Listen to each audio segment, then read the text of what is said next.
नवरात्रि के छठे दिन देवी की पूजा की जाती है। इनकी पूजा और व्रत करने से भक्तजनों को मिल जाते हैं फल, मतलब धर्म, अर्थ, काम, मोक्ष।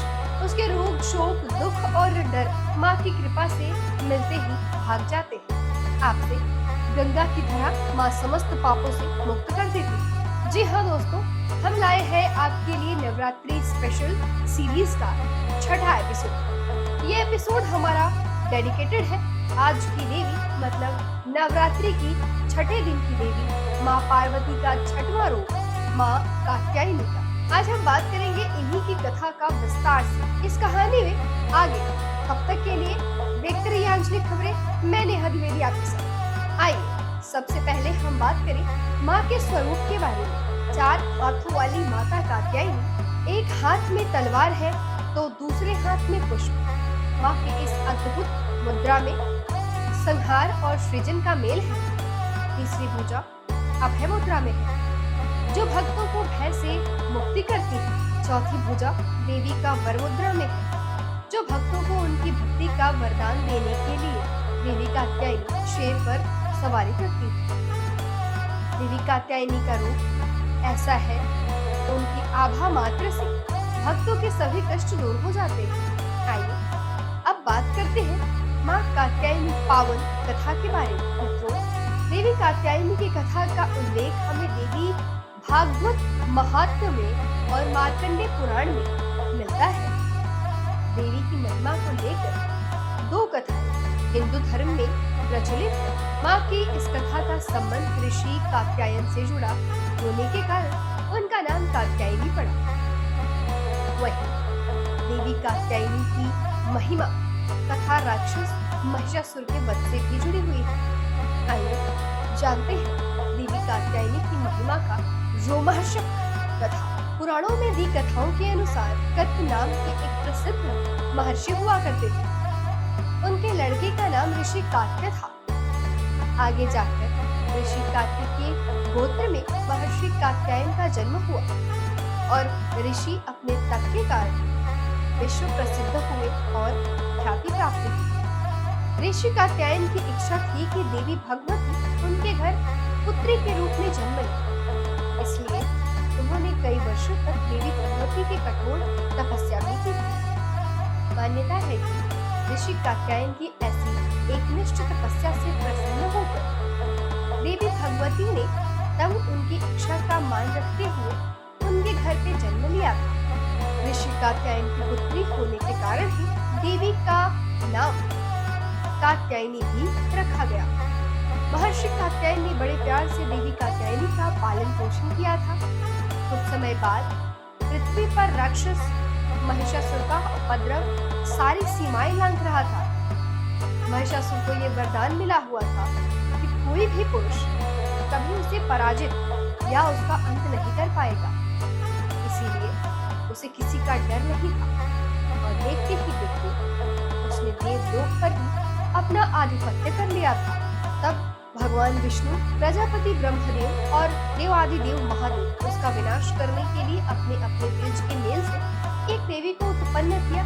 मान्यता है कि महर्षि कात्यायन ने इस देवी की सर्वप्रथम विधिवत पूजा की थी, इसलिए देवी को कात्यायनी के नाम से भी जाना जाता है। मित्रों, इसके अलावा देवी कात्यायनी से जुड़ी एक और मान्यता ये भी है कि वज्र की गोपियों ने करुणावतार श्री कृष्ण को अपने पति के रूप में पाने के लिए कालिंदी यमुना के किनारे देवी कात्यायनी की आराधना भी की थी। इसी कारण वर्तमान में भी देवी कात्यायनी समस्त ब्रजमंडल की अधिष्ठदात्री देवी के रूप में विराजमान है और जानी जाती है। भक्तों, चलिए अब बात करते हैं माँ की पूजा विधि के बारे में। नवरात्रि के छठे दिन देवी दुर्गा के इस रूप की पूजा का काफी महत्व है। ऐसी मान्यता है कि देवी कात्यायनी की पूजा में लाल और सफेद रंग के कपड़े पहनना शुभ माना जाता है। मान्यता ये भी है कि माँ कात्यायनी के चरणों में अपना सब कुछ समर्पित करते हुए उनकी आराधना करने वालों को और उनके भक्तों को उनके दर्शन प्राप्त हो जाते हैं। देवी के इस रूप के पूजन से भक्तों में एक अद्भुत शक्ति का संचार होता है। देवी कात्यायनी का ध्यान गोधूली बेला में किया जाना चाहिए।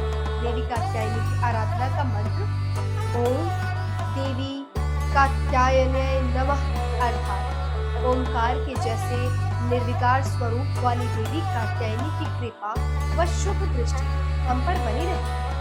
हम उन्हें बारंबार प्रणाम करते हैं।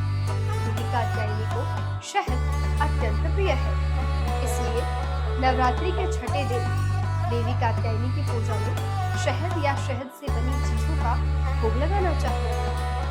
देवी कात्यायनी की विधिवत पूजन के पश्चात महादेव की भी पूजा करने की मान्यता है। देवी दुर्गा के कात्यायनी अवतार की कथा हमें ये सीख देती है कि अगर भक्ति और संकल्प सच्चा हो तो परम प्रकृति की कृपा सदैव बनी रहती है। जिस प्रकार महर्षि कात्यायन के एकनिष्ठ तपस्या से प्रसन्न हो देवी दुर्गा ने उनकी इच्छा और तपस्या का मान रखा था, वैसे ही भक्ति भाव से भक्त माँ का ध्यान करे तो माँ की विशेष कृपा हो जाती है। देवी कात्यायनी की पूजा का मंत्र और लाभ चलिए जानते हैं। माता का संबंध कुंडलिनी चक्र के आज्ञा चक्र पर निर्भर करता है। नवग्रहों में माता कात्यायनी शुक्र को नियंत्रित करती है। इनकी साधना और शक्ति से वैवाहिक जीवन के सुख की प्राप्ति होती है। जिनके विवाह में बाधा आ रही हो उनके विवाह की बाधा माता कात्यायनी दूर करती है। चंद्र हासोज वल्कारा शालुड्वर वाहना कात्यायनी शुद्धा देवी दानव घातनी इस मंत्र के देवी का ध्यान करके नवरात्रि के छठे दिन देवी का पूजा करना चाहिए। तो क्या आप जानते हैं देवी कात्यायनी आज के वैज्ञानिक युग को भी रिप्रेजेंट करती है। उनका गुण गहन शोध है, वो विषयों की नई नई दृष्टियां प्रदान करती है। दोस्तों, ये थी माँ कात्यायनी की महिमा कथा और पूजा विधि विधान पर हमारी नवरात्रि स्पेशल सीरीज। अगले एपिसोड में हम बात करने वाले हैं माँ नवरात्रि के 7वें दिन के बारे में। माँ कालरात्रि स्वरूप की पूजा की जाती है, जो दुर्गा का सबसे उग्र और भयंकर रूप है, लेकिन ममतामयी भी। माँ कालरात्रि की कथा, महिमा और पूजा वीडियो जानने के लिए जुड़े रहिए हमारे साथ। देखते रहिए आज की। जय माता दी।